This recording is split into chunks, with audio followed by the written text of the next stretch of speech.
महाराष्ट्राचे उपमुख्यमंत्री सुनेत्राताई पवार हे आता बारामतीमधून पोटनिवडणूक लढवणार आहे आणि अजितदादा पवार यांच्या जागेवरती ते पोटनिवडणूक लढवणार असल्याची माहिती मिळते। तर पार्थ पवार हे राज्यसभेवर जातील अशी सुद्धा माहिती आपल्यासोबत सचिन अहिर आपण त्यांच्याशी बोलणार आहोत। दोन मोठ्या घडामोडी कसं पाहता?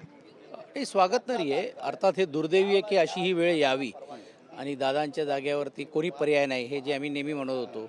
परंतु त्यांच्या कुटुंबातल्या आणि विशेषतः सुनेत्राताईंना मी आज नाही तर गेले 20-25 वर्ष बघतोय की दादांच्या नंतर मतदारसंघातले विभिन्न कार्यक्रम असेल, काम असेल किंवा लोकांचा जो जनसंपर्क मोठ्या प्रमाणावरती करण्याचा त्यांचा दांडगा अनुभव आहे। प्रशासकीय आज जरी देखील ते नवीन जरी असते तरी देखील समाजकार्यामध्ये मला असं वाटते त्यांना तोड नाही आणि मला निश्चितपणे अपेक्षा आहे की त्यांची ही निवड झाल्यानंतर सर्वसामान्य बारामतीकरांना पवारसाहेबांचा आणि अजितदादांचा विचार हे पुढे नेण्याचं काम हे त्यांच्या माध्यमातून होईल। माझं तर वैयक्तिक मत सर्वच राजकीय पक्षाला असं राहील की ही निवडणूक बिनविरोध कशी होईल याकडे मला असं वाटते आपण सर्वांनी जर जाण्याचा प्रयत्न जर केलं तर खऱ्या अर्थाने अजितदादांना श्रद्धांजली दिलीसारखं होईल।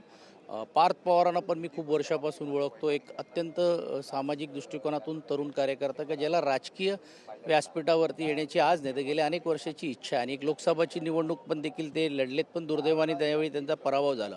अशावेळी ही जर संधी मिळाल्यानंतर मला असं वाटते त्यांनाही देखील पुढे समाजकारण करण्याची जी एक नवीन ओढ आहे तर निश्चितपणे ती अपेक्षा त्यांची त्या निमित्ताने पूर्ण होईल। बिनविरोध ही सगळी निवड होईल असं वाटतंय सुनेत्राताईंची?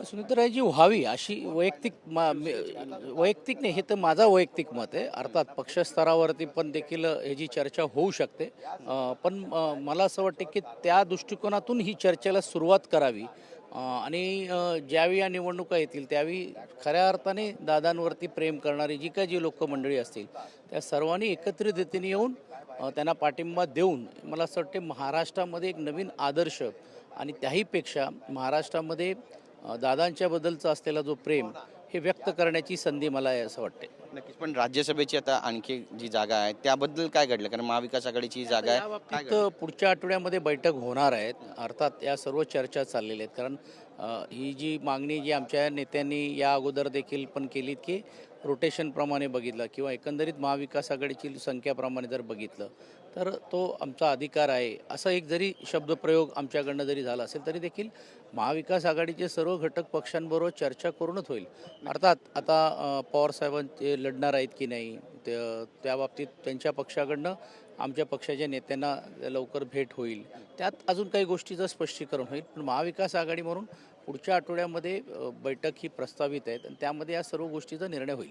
शरद पवार यांच्या नावावरती शिक्कामोर्तब झालं अशी माहिती सूत्रांकडून मिळते, मग शिवसेनेची भूमिका काय असणार? कारण राष्ट्रवादी आता म्हणते की तुम्ही विधान परिषदेवर जायला पाहिजे, काँग्रेस म्हणते तुम्ही विधान परिषदेवर जायला पाहिजे आणि आम्हाला राज्यसभेची जागा दिली पाहिजे। या सर्व स्पेक्युलेशन्स मीडियामध्ये मला नाही वाटत की अशी कुठची चर्चा महाविकास आघाडीच्या व्यासपीठावर सकपाळ तर बोलले ते प्रदेश अध्यक्ष म्हणून ते बोललेत वैयक्तिक, जसं आदरणीय आदित्यजी पण या विषयावरती बोलले, संजय राऊत साहेब पण बोललेले आहेत। तर या प्रत्येक पक्षाची भूमिका आणि ती भूमिका आमची आजही आहे, पण ह्या सर्व भूमिका असताना ज्यावेळी अंतिम महाविकास आघाडी म्हणून जर आपण एकत्रित यावं लागणार आहे, कारण कुठच्याही पक्षाकडे स्वतःच्या जीवावरती बहुमत नाही आहे। उद्या आम्हाला लढवायची असेल तर आम्हाला काँग्रेसची आणि NCPची पण गरज लागेल, उद्या काँग्रेस किंवा NCPला लढायची असेल त्यांना आमची गरज लागेल। तर महाविकास आघाडी म्हणूनच तो उमेदवारीला सामोरे जायचं ही भूमिका ही स्पष्ट ज्यावी असताना तर चर्चा विना काही होईल असं मला वाटत नाही, तर चर्चा होईल।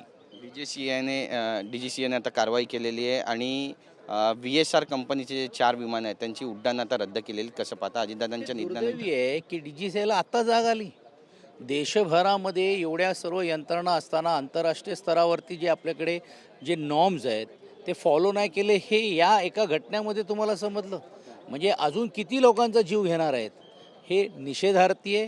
ह्याची जबाबदारी सरकारने घ्यायला पाहिजे। संबंधित DGSCचे जे अधिकारी आहेत कोणाची निष्काळजीपणा आहेत, निवळ विमानाला तुम्ही ग्राउंडेड करून चालणार नाही, तर या इन्स्पेक्शन्समध्ये कोणाची कमतरता होती, कोणी कुमकुवत रीतीने या सर्व गोष्टीकडे पाहिलेलं आहे, ह्या सर्वांवरती कारवाई होणं अपेक्षित आहे। नक्कीच एक महत्त्वाचा प्रश्न या संदर्भात विचारला जातोय, कारण रोहित पवार म्हणतात की कुठेतरी जी चौकशी आहे ती लांबवली जाते आणि कुणाला तरी अभय देण्याचा हा सगळा प्रयत्न आहे कंपनीच्या मालकांना वाचवण्याचा। त्यांनी ज्या काही संशय व्यक्त केले त्यात कुठे ना कुठेतरी तथ्य म्हणून घेऊन तर ही मागणी आणि या सर्व चर्चा होत आहेत ना।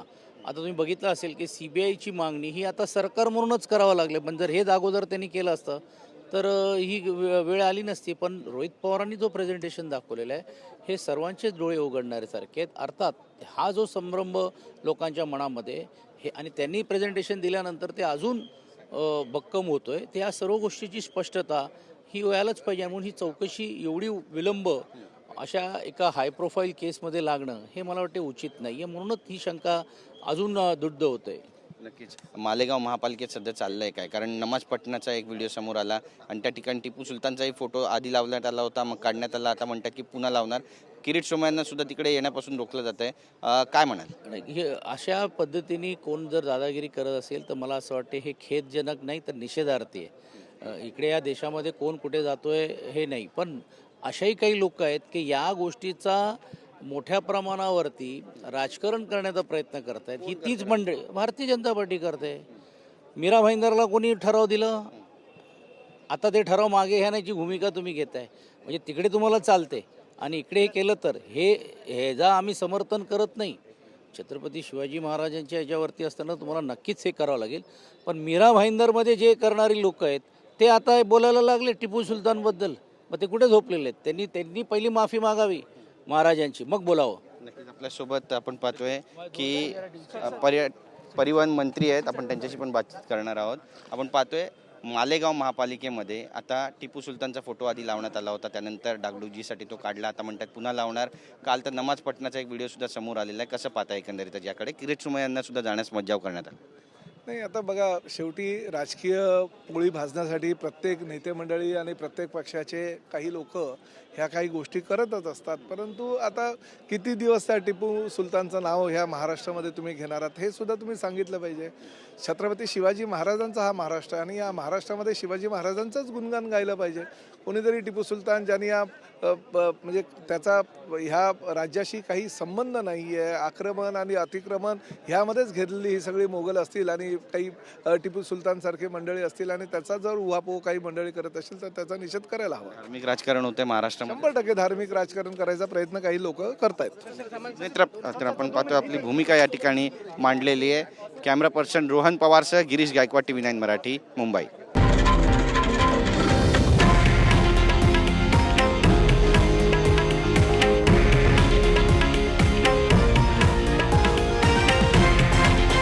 हे आहे देशातील नंबर 1 न्यूज नेटवर्क आणि आपण पाहत आहात TV9 मराठी, एकमेव.